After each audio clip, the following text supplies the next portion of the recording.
नमस्कार प्यारे बच्चों। आज हम आपके सामने प्रस्तुत कर रहे हैं मुंशी प्रेमचंद की सुप्रसिद्ध कहानी दो बैलों की कथा।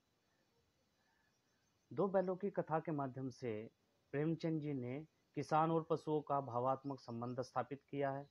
लेखक ने बताया है कि स्वतंत्रता सबको प्रिय होती है और जब स्वतंत्रता सहज रूप से प्राप्त नहीं होती तो उसके लिए अनेक बार संघर्ष करना पड़ता है, अनेक तरह की यातनाएं झेलनी पड़ती है। निष्कर्ष रूप से यह कहानी स्वतंत्रता आंदोलन की भावना से जुड़ी हुई है और प्रेमचंद जी की यह कहानी पंचतंत्र और हितोपदेश की कथा परंपरा के उपयोग और विकास में सहायक बनेगी। लेखक बताते हैं कि झूरी नामक किसान के पास हीरा और मोती नाम के दो सुंदर बैल थे। दोनों में गहरी दोस्ती थी और सभी तरह के काम साथ साथ करते थे। दोनों एक दूसरे पर विश्वास करते थे और एक दूसरे से मुख भाषा में बातें करते थे। एक बार झूरी का साला गया बैलों को अपने घर ले जाता है और बैलों को लगा कि उनको बेच दिया गया है। मैं गया को पूरे रास्ते परेशान करते रहे। मैं मन ही मन झूरी के विषय में सोच रहे थे। शाम के समय वे अपने स्थान पर पहुंचे और वहां उन्हें सब कुछ पराया लग रहा था। भूख होते हुए भी उन्हें कुछ नहीं खाया। रात के समय वे अपनी रस्सियां तोड़कर झूरी के घर वापस लौट आए और झूरी उन्हें देखकर बहुत खुश होता है। लेकिन झूरी की पत्नी उन्हें नमक हराम कहती है। झूरी कहता है कि उनको उनको चारा दाना नहीं दिया गया। ताव में आकर झूरी की पत्नी ने पशुओं को देख देख करने वाले को कहा कि इन्हें केवल सूखा भूसा दिया जाए। वैसा ही किया गया और झूरी को भी बात मानने को मना कर दिया गया।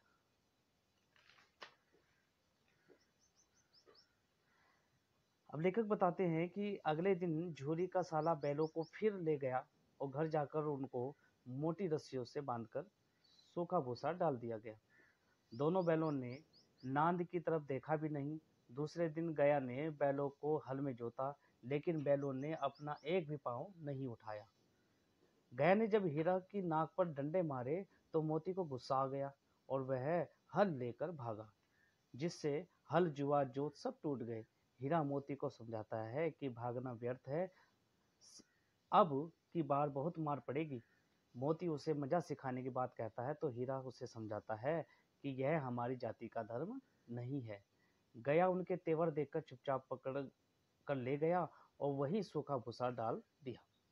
कुछ समय बाद एक छोटी लड़की दोनों के मुंह में रोटी देकर चली जाती है। उन्हें लगा कि यहाँ पर भी कोई सज्जन है। उस लड़की का पिता भैरव था। सौतेली माँ उसे भी बहुत मारती थी। दिन भर बैल काम करते और शाम को सूखे भूसे के साथ लड़के के हाथों से रोटी खाकर खुश रहते। लेकिन उनकी आंखों में विद्रोह की भावना थी। मोती एक आध को मारने की बात कहता है तो हीरा उसे समझाकर शांत कर देता है। फिर वह वहां से भागने की बात कहता है तो हीरा सहमत हो जाता है।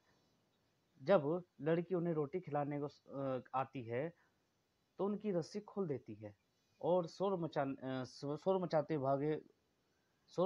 हुए भागी के बैल भागे जा रहे। दोनों बैल वहां से भागे और भागते भागते वे रास्ता भूल गए। नए नए गांव देखकर खेत किनारे खड़े होकर दोनों सोचने लगे कि अब क्या करना चाहिए। भूख की व्याकुलता के कारण वे पास के खेत के मटर में चढ़ने लगे। पेट भर जाने के बाद दोनों आपस में मस्ती करने लगे। जब दोनों बैल मस्ती कर रहे थे तो उन्हें एक सांड आता दिखाई दिया। उन दोनों उन्हें दोनों तरफ से जान मुसीबत में नजर आती। वे वहां से भागना कायरता समझते और वे दोनों योजना बनाते हैं, एक आगे से और दूसरा पीछे से उसे वार करेगा। ऐसा ही हुआ। सांड जख्मी होकर वहां से भाग खड़ा हुआ। दोनों ने उसका पीछा किया। भागते भागते सांड बेदम होकर गिर गया। मोती उसे मारने की बात कहता है तो हीरा कहता है कि गिरे हुए शत्रु पर वार नहीं करना चाहिए। फिर उन्हें घर पहुंचने की चिंता होती है। मोती कहता है कि कुछ खाकर फिर सोचेंगे। वह मटर के खेत में घुस गया। हीरा ने उसे मना भी किया, तभी दो आदमी लाठियां लेकर उन्हें घेर लेते हैं। पानी के पानी के कारण मोती के खुर कीचड़ में धंसने लगे। वह भाग नहीं सका मोती को फंसा देखकर हीरा भी वहां लौट आया और दोनों को पकड़कर मवेशी खाने में बंद कर दिया गया। दोनों बैलों को मवेशी खाने में पूरे दिन भूखा रहना पड़ा। वहां पर कई भैंसे, बकरियां, घोड़े, गधे मुर्दों की तरह पड़े थे। जब रात को भी खाने को भी नहीं मिला तो हीरा विद्रोही स्वभाव में मोती से भूखे न रह सकने की बात कहता है और भागने का कोई उपाय ढूंढता है। फिर वे बाड़े की कच्ची दीवार तोड़ने की सलाह बनाते हैं। हीरा अपने सींग के प्रहार से दीवार को तोड़ना आरंभ करता है। वहां चौकीदार उसे डंडे से पीटकर मोटी रस्सी में बांध देता है।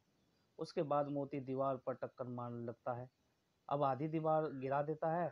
घोड़ियां, बकरियां, भैंसे तो वहां से चली गई, किंतु गधे खड़े रह गए। हीरा द्वारा पूछने पर एक गधे ने कहा, फिर पकड़ लिए गए तो हम यहीं पर पड़े रहेंगे। मोती अपने मित्र की रस्सी तोड़ना चाहता था, किंतु तोड़ न सका। हीरा उसे वहां से जाने के लिए कहता है, लेकिन मोती उसे छोड़कर नहीं जाता। हीरा उसे कहता है कि तुम्हें मार पड़ेगी। जब मोती कहता है, 9-10 प्राणियों की जान बच गई, वे सब आशीर्वाद देंगे ही। मोती गधों को सींगों से मार मार कर भगा देता है और स्वयं हीरा के पास आकर सो जाता है।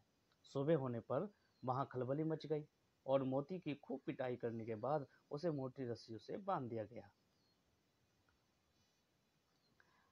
दोनों बैलों को एक सप्ताह तक भूखा बांधा गया। दिन में केवल एक बार पानी पिलाया जाता, जिस कारण से वे बहुत कमजोर हो गए। एक दिन दोनों बैलों को नीलाम कर दिया गया। एक दरिया डरावनी शक्ल का आदमी उन्हें खरीद लेता है। हीरा और मोती दोनों भयभीत होकर भगवान को याद करते हैं। दोनों को भगवान पर भरोसा था। उस दरिया के भय से दोनों हिम्मत न होते हुए भी आगे भाग रहे थे। अचानक उनको रास्ता कुछ जाना पहचाना सा लगा। उनकी थकान दूर हो गई और चाल तेज हो गई। अपने गांव के आने पर दोनों भागकर अपने बांधने के स्थान पर जाकर खड़े हो गए। झूरी अपने बैलों को देखकर खुशी के मारे रोने लगता है। दरियल आकर बैलों की रस्सी पकड़ लेता है। झूरी उसे बैल नहीं ले जाने देता। जब वह बैलों को जबरदस्ती ले जाना चाहता है तो मोती उसे सींग मारता है और उसका पीछा करता है। दरियल डरकर भागता है और गांव के बाहर पहुंचकर गालियां देता है और पत्थर फेंकता है। इस तमाशे को देखकर गांव के लोग हंसते हैं और दरियल वहां से चला गया। हीरा और मोती मुख वार्तालाप करते हैं। थोड़ी ही देर में उनके लिए खाने का अच्छा प्रबंध हो गया। झूरी दोनों को सहलाने लगा और उसकी पत्नी भी आकर दोनों को प्यार से चूमने लगती है। इस तरह से ये कहानी समाप्त होती है और आशा करता हूँ कि आपको ये कहानी पसंद आई, अवश्य पसंद आई होगी।